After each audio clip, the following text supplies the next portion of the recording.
15 जनवरी 2023 को यति एयरलाइंस की फ़्लाइट 691 ने उड़ान भरी त्रिभुवन इंटरनेशनल एयरपोर्ट काठमांडू से पोखरा इंटरनेशनल एयरपोर्ट के लिए। ये एक डोमेस्टिक फ़्लाइट थी जिसमें 68 पैसेंजर्स और 4 क्रू मेंबर्स थे। ये फ़्लाइट ATR 72 थी जो पोखरा इंटरनेशनल एयरपोर्ट के पास सेती रिवर के गॉर्जेस में क्रैश हो गई।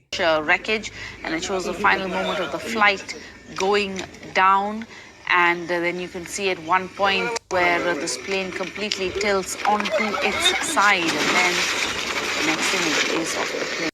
इस वीडियो को फ्लाइट में बैठे एक पैसेंजर ने FB लाइव करके बनाया था। इस वीडियो में आप देख सकते हैं कि कैसे सारे पैसेंजर्स हंसी मजाक कर रहे हैं और उन्हें ये ज़रा सा भी एहसास नहीं है कि ये फ़्लाइट थोड़ी ही देर में क्रैश होने वाली है। फ़्लाइट 691 में बैठे पैसेंजर को लगा कि यूजुअल टर्बुलेंस है और एक पैसेंजर को आप मरा मरा भी कहते सुन सकते हैं। उसके कुछ ही सेकंड बाद फ़्लाइट में एक धमाका होता है और फ़्लाइट क्रैश हो जाती है। दोस्तों, एयर ट्रांसपोर्ट दुनिया का सबसे सेफेस्ट मीन्स ऑफ ट्रांसपोर्ट माना जाता है, लेकिन अगर हम नेपाल की एविएशन हिस्ट्री को देखें तो 1969 से अब तक 27 ऐसे भयानक हादसे हो चुके हैं। आइए आज समझने की कोशिश करते हैं कि नेपाल में क्रैशेस की वजह क्या है। सबसे पहली वजह है नेपाल की टोपोग्राफी। नेपाल में दुनिया के 8 सबसे हाईएस्ट माउंटेन है, जिसमें माउंट एवरेस्ट भी शामिल है, और इन्हीं माउंटेन वैलीज़ में बसा हुआ है नेपाल, जहां एयरपोर्ट्स माउंटेन के बीचों बीच है, जिसकी वजह से एयरक्राफ्ट को यहां लैंड कराना काफ़ी मुश्किल हो जाता है।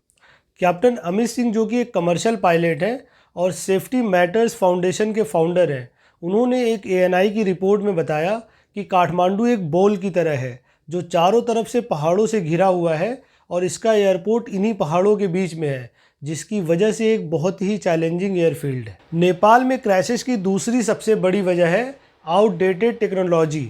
नेपाल, जो कि दुनिया के सबसे गरीब देशों में से एक है, नेपाल अपने डोमेस्टिक फ़्लाइट्स के लिए पुराने या यूँ कहें कि एजिंग एयरक्राफ्ट को यूज़ करता है, जिसमें मॉडर्न टेक्नोलॉजी जैसे रडार और GPS भी नहीं है। यही वजह है कि नेपाल में इतने ज़्यादा क्रैशेस होते हैं। नेपाल में मई 2022 में ऐसे ही पुराने एयरक्राफ्ट की वजह से क्रैश हुआ था। तारा एयर का एयरक्राफ्ट जो हादसे में शामिल था, वो पहली बार 1979 में इस्तेमाल किया गया था और उसमें ऐसी कोई मॉडर्न टेक्नोलॉजी नहीं थी जिससे पायलट को मौसम या सराउंडिंग की सही जानकारी मिल सके। दोस्तों, ये सोचने वाली बात है कि इतने पुराने और ओल्ड टेक्नोलॉजी वाले एयरक्राफ्ट को कैसे उड़ाया जा सकता है, वो भी नेपाल जैसी कंट्री में, जो दुनिया की सबसे डेंजरस फ्लाइंग जोन मानी जाती है। आइए जानते हैं कि नेपाल एविएशन सेक्टर का क्या रोल है इन हादसों में। Civil aviation authority of Nepal service provider के साथ साथ रेगुलेटर भी है।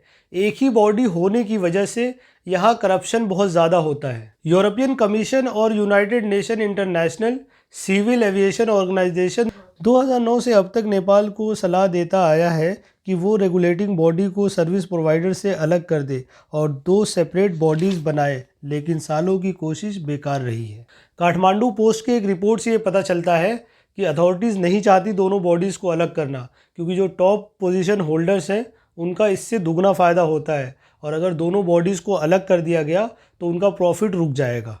आगे इस रिपोर्ट में ये पता चलता है कि नेपाल के टूरिज़्म मिनिस्टर और पॉलिटिकल लीडर्स ने बहुत सारे बड़े बड़े वादे करे थे कि वो नेपाल की एविएशन को सुधारेंगे, लेकिन अब तक कोई भी सुधार नहीं हुआ है। 15 जनवरी 2023 का क्रैश हमें और भी ऐसे गंभीर और दर्दनाक हादसों की याद दिलाता है। 1992 वो साल था जिसमें 2 बड़े हादसे हुए जुलाई और सितंबर में एयरक्राफ्ट क्रैश होने की वजह से। जुलाई 1992 में थाई एयरवेज का एयरक्राफ्ट एयरबस 310 काठमांडू की तरफ बढ़ते हुए क्रैश हो गया था पहाड़ से टकराकर। एयरबस 310 में 99 पैसेंजर्स और 14 क्रू मेंबर्स थे, जिनमें सभी की मौत हो गई थी। इन्वेस्टिगेशन के बाद ये पता चलता है कि प्लेन के फ्लैप्स फेल हो गए थे और पायलट स्ट्रगल कर रहा था कम्युनिकेट करने के लिए एयर ट्रैफिक कंट्रोल से। ख़राब मौसम की वजह से वो कम्युनिकेट नहीं कर पाया। इसी साल 1992 सितंबर में एक और प्लेन क्रैश हो जाता है नेपाल में। ये प्लेन पाकिस्तान इंटरनेशनल का एयरबस A300 था, जो नेपाल के काठमांडू में लैंड होते हुए क्रैश हो गया। इस एयरक्राफ्ट में 167 पैसेंजर्स मौजूद थे और सभी की मौत हो जाती है। ये बड़ा एयरक्राफ्ट जिन्ना इंटरनेशनल एयरपोर्ट कराची से काठमांडू आ रहा था। ये काठमांडू एयरपोर्ट से 11 किलोमीटर पहले पहाड़ से टकरा जाता है और क्रैश हो जाता है।